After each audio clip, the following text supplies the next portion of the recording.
Well, it was a great lacrosse game, and credit to Johns Hopkins for playing a great game. You know, I would have, if the result had been the other way, I was prepared to tell my team in the huddle after the game that I really enjoy this group.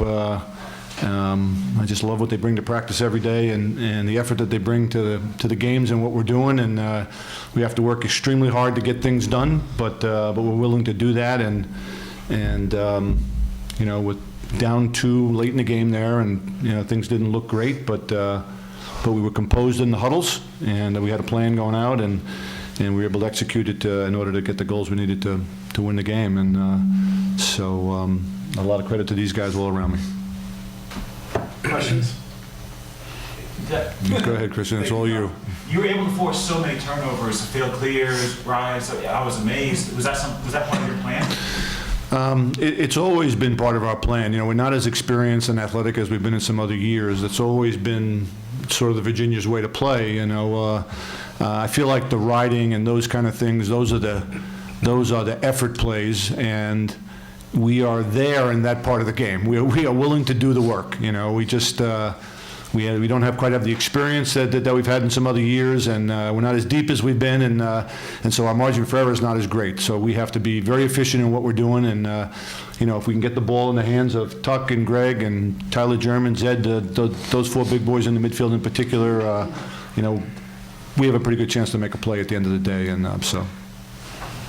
Ryan Christian with Inside Lacrosse. May I ask about the midfield? I don't know off the top of my head, but not a lot of the tackles. A lot of it was from the midfield, wasn't it, tonight? Well, I mean, we had the loss of James Pinnell was always tough, just such a great contributor to the team. But I think that we were initiating more from the midfield, and we just got a lot of teamwork, and we were working on dodging and passing and making the unselfish play and trusting our teammates. And we were just lucky enough to get a lot of goals from the middies, and the attack. They had their opportunities, but the goalie just made a few saves. Matt, may I ask you about this? I mean, 13 saves doesn't sound like a lot, but against a team that shoots that well, that's a pretty big number, isn't it? Yeah, I guess so. Yeah, they shot the ball really well. Our defense played really well the whole game. You know, they just got a couple good looks. They had a really good attack, so I knew they were gonna get a couple good looks at the goal. I just tried to keep the whole defense, keep them thinking positively throughout the whole game and stuff, and they fought and battled the whole game, so you're really happy to see that. Drew, I apologize because you already answered the question, but just can you talk about your game-winning goal? Yeah.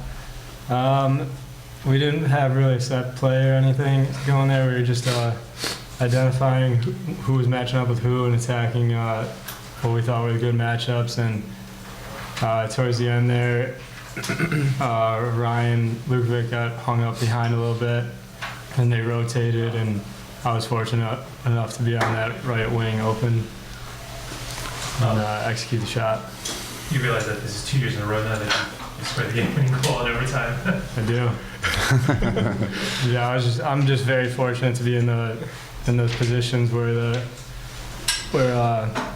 defense isn't getting the full rotation to me and being able to finish the shot. Apologies, this has been asked, Ryan.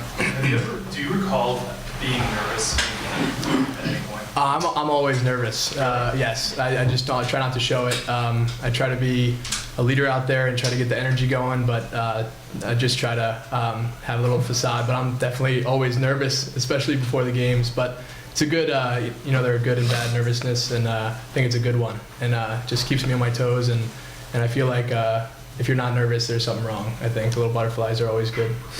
Ryan, you guys were down 15-13. Then they had a 2-man advantage. What was the mood like, you know, on the team? I mean, we just, like Coach was saying earlier, we're just a hard-working team and just fought and got lucky enough to come up with the block shot, and Mike Howard and I think got that ground ball, and we were just battling all night on the ground, and it's something we really harp on in practice, and we were fortunate enough to get some really good possessions on offense and get a few in the back of the net and tied it up there late. So when you were building a defensive game plan, how did you balance trying to, I guess, limit the production from their attack versus their midfield? Well, you know, Wells is sort of the quarterback of that group, and so he was the focus of our attention going in. We actually moved the poll around over the course of the night. We started out with it on Reed, and then we ended up bumping into Tinney, and then we went back to we started on Tinney, we went to Reed, we went back to Tinney late in the game, and those kids were very slick, and we're always concerned about our close defense, so that's sort of we're always trying to cover up there as best we can, and they were giving us all we could handle in the midfield, and so we needed to rotate out there a little quicker as the night went on, and I always felt like they were dangerous. However, and like I say, with a young defense, just a little indecision on some of those rotations is what catches you, and we're always a little bit vulnerable to that. And like I say, we battle. But we don't anticipate a lot of things, which defensively makes your life a lot easier, and we just got to develop that instinct, hopefully, as the season goes on. How important was it for the midfield, like Ryan and Zed, to play the way they did tonight? Well, you've noticed that we rotate Greg down on the attack a fair amount of the time. Having these guys on the field with Zed and Tyler German is, that's our best offensive set. You're trying to get your best people on the field at the same time.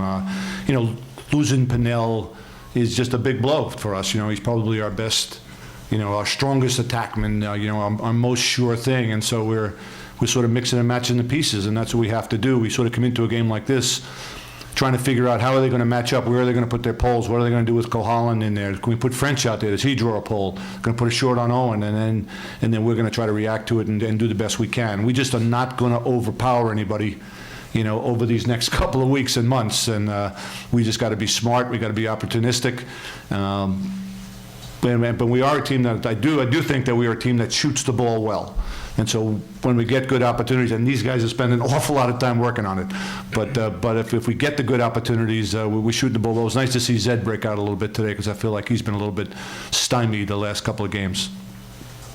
Tim, can you recall a game in which I guess you had this much possession, but still were out face-off 24-9, or to that extent, It's funny. I was surprised to see the stat. I didn't feel like it was that one-sided. I think we won some balls back after the initial draw and all, facing off is another area where we're just every game is a little bit of an adventure for us, and so you were asking me about riding and ground balls in general and things like that. When you look at that stat on the face-offs, almost all of those are one ground balls, and the fact that we're 36 apiece on the ground balls, I think, is a credit to our kids overall in terms of everything else that was going on. And again, we got two new guys facing off right now, and we go into every game not quite sure how that's going to play out for us, and so we have to be good on the wing. We got to be good picking it up, in other situations, making other plays, because we're not as likely to come out of every face-off with the ball with the ball in our stick, and so it's a little bit of an adventure from game to game, but we keep working at it. Don, with the nature of this back and forth offense just ruling this thing tonight in many ways, you're 2 men down. Is the feeling on the sideline like, we're going to figure this out because somebody keeps scoring, nobody's stopping anyone? Well, I would tell you, Gary, I wouldn't. I would tell you that we talked about it a little bit earlier.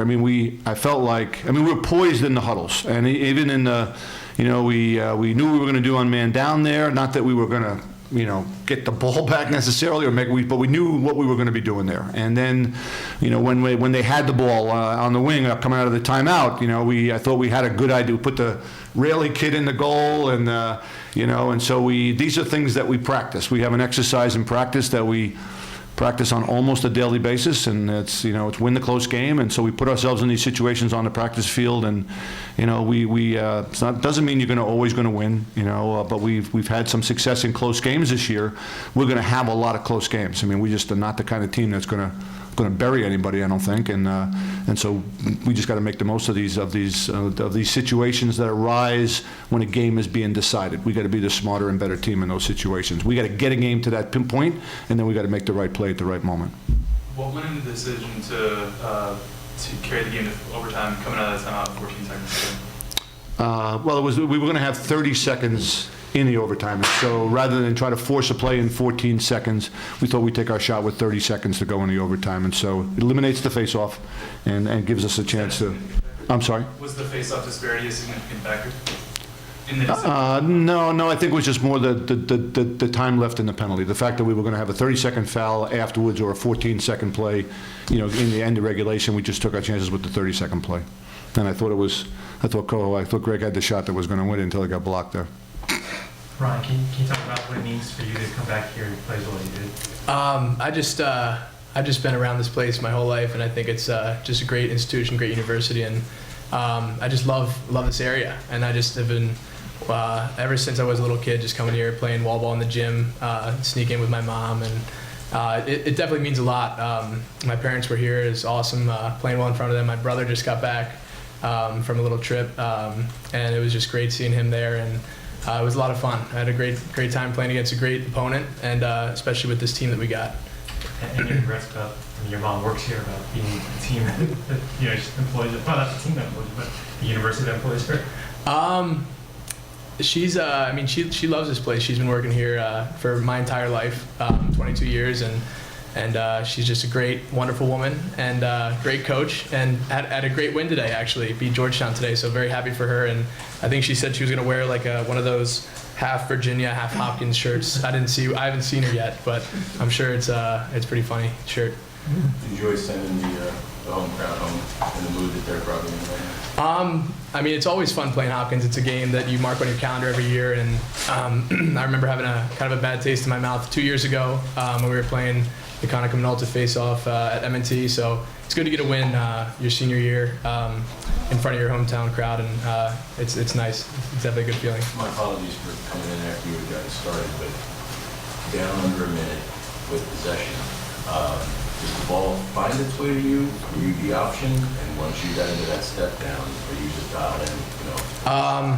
I feel like I was pretty confident in my shooting stroke today, and I was finding the net. Fortunate enough to find the net in some of those areas. It was no really set play. We were just focused on having a really patient possession and trying to find something really good, which ended up happening. And I was just lucky enough to have it go in the back of the net. I think it actually hit off the goalie. I just shot it as hard as I could, I think, and just got lucky and it went in.